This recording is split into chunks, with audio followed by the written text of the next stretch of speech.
చేసి ఉపాధి అవకాశాలు మెరుగుపరచాలా, లేకపోతే రూ. 99 మద్యం అనే దాని మీద ట్వీట్ వేశారు. మంచిదే. అధిక ధరలో ఉన్న మద్యాన్ని తక్కువ ధరకు ఇస్తామని చెప్పేసి ఎన్నికలకు వెళ్ళాం కాబట్టి అది చేయడం జరిగింది. ఇక విద్యా వైద్య రంగాల గురించి మాట్లాడుతున్నాను మా సోదరుడు. విద్యా రంగంలో వాళ్ళు పెట్టిన మార్పు నాడు నేడు. 8,003 కోట్ల రూపాయలు ఖర్చు చేస్తే దానిలో 3,000 కోట్ల పైగా నిధులు దుర్వినియోగం జరిగిందని మొన్న నారా లోకేష్ గారి సమీక్షలో బయటపడింది. అవన్నీ దారి మళ్లేసో జరిగిందని. అలాగే ఒక్క పాఠశాల అంటే ఒక్క పాఠశాలకు కూడా 5 స్టార్ రేటింగ్ అనేది లేదు సార్. ఇప్పుడు అన్ని వేల కోట్లు ఖర్చు పెట్టిన తర్వాత స్కూల్స్ని మేము మౌలిక వసతులు అభివృద్ధి చేశామని చెప్పిన తర్వాత, టీచర్లను మేము అపాయింట్ చేశామని చెప్పిన తర్వాత మరి గ్రేడింగ్ కూడా పెరగాలి కదా. భారతదేశంలో మనం చూసేది దాన్నే కదా. ఒక్క స్కూల్ కంటే ఒక్క స్కూల్కి 5 స్టార్ రేటింగ్ లేదు మన ఆంధ్రప్రదేశ్లో. అసలు 87 స్కూల్స్కి అయితే 0 రేటింగ్. మరి నాడు నేడు ద్వారా మీరు సాధించింది ఏంటి అంత వేల కోట్లు ఖర్చు పెట్టి? అదొక ప్రశ్న. ఇక వైద్య రంగం అని చెప్తున్నాడు.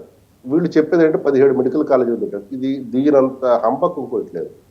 వాళ్ళు 5 మెడికల్ కాలేజీలకే వాళ్ళు శ్రద్ధ పెట్టారు. 5 మెడికల్ కాలేజీలు మొదటి సంవత్సరం రన్ అయిన తర్వాత రెండో సంవత్సరం మళ్ళీ వచ్చినప్పటికీ మళ్ళీ రెన్యూవల్ ఆటోమేటిక్ చేయాల్సిన సాట్లో ఒక మెడికల్ కాలేజీ జారిపోయింది. అంటే ప్రస్తుతం 4 మెడికల్ కాలేజీలే జరుగుతున్నాయి జగన్ ప్రభుత్వంలో వచ్చినాయి. ఇది సక్సెస్ఫుల్గా రెండో సంవత్సరంలోకి ఎంటర్ అవుతాయి.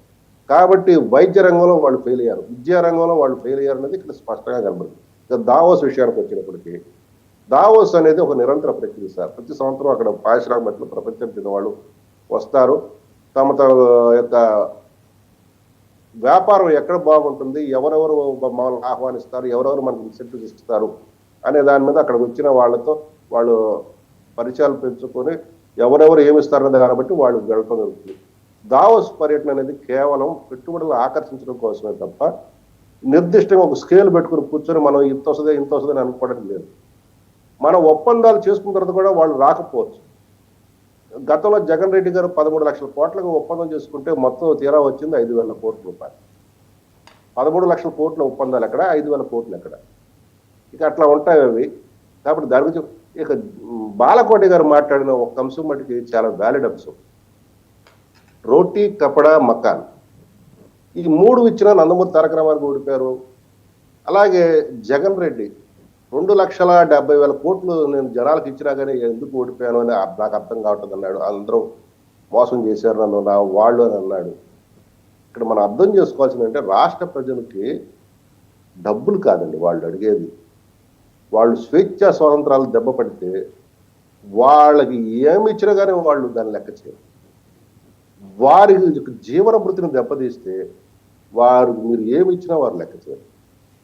వారి యొక్క భావాలని, వారి యొక్క జీవన విధానాన్ని చిత్రం చేసే చర్యలు మీరు తీసుకుంటే సంక్షేమం ముసుగులు ప్రజలు మిమ్మల్ని ఆదరించారు. ఎవరైతే వాళ్ళకి మేము అది చేస్తామని ఆశ్వాసం ఇస్తారో వాళ్ళని ఆదరిస్తారు. అందుకనే కూటమి ప్రభుత్వానికి ఆ రకమైన బహుమానం ఇచ్చినప్పుడు దాన్ని చంద్రబాబు నాయుడు గారు కానీ పవన్ కళ్యాణ్ గారు కానీ అర్థం చేసుకోరు. కాబట్టి కేవలం ఆ దిశగానే అడుగులు వేస్తున్నారు తప్పితే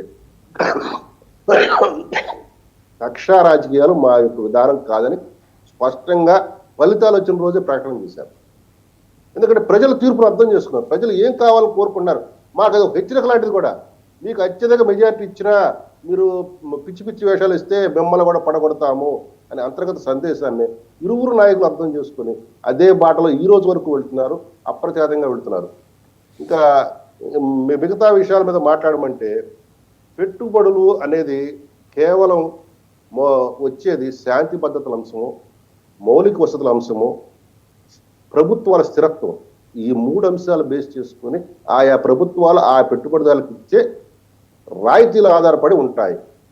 ఇవి తప్ప విద్య, వైద్యం ఇవన్నీ ఎట్లా ఉన్నాయి, మ్యాన్ పవర్ ఉందా లేదా, మ్యాన్ పవర్ అయితే వాడు తెచ్చుకుంటాడు. ఇవి కాదు మా సోదరుడు పెట్టిన ట్వీట్ అసలు సారాంశమే కాదు అది.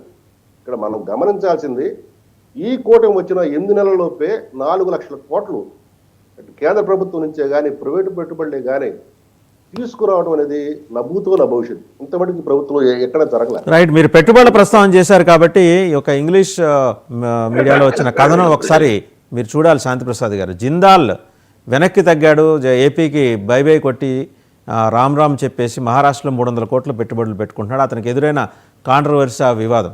పోనీ దాన్ని ఏమన్నా తేల్చారంటే అది కూడా ఇంతవరకు కొలిక్కి రాలా.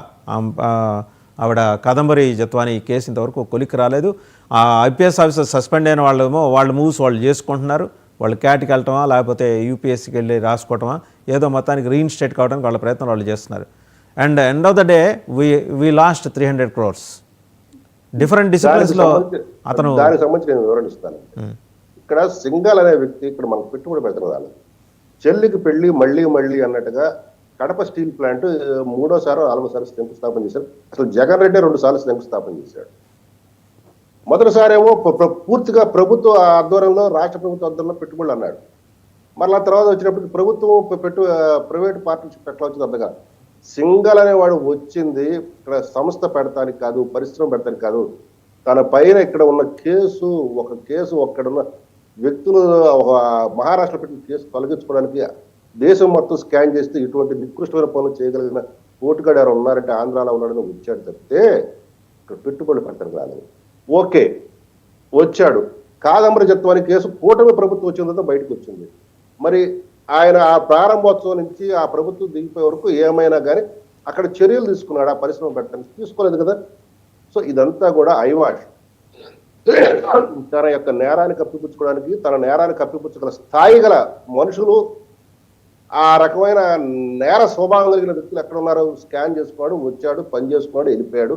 ఈ రోజు తనకు పెట్టుబడులు వేరే చోట పెడతా అంటాడు. పెట్టుకోమనండి. అటువంటి నేరస్తులు వచ్చి ఇక్కడ పెట్టుబడి పెడితే ఇక్కడ ఈ రాష్ట్రంలో జరిగేది మరలా నేరాలే. వాళ్ళ కూటమి ప్రోత్సహించదు. రైట్. థ్యాంక్ యూ శాంతిప్రసాద్ గారు, బాల్కోటే గారు.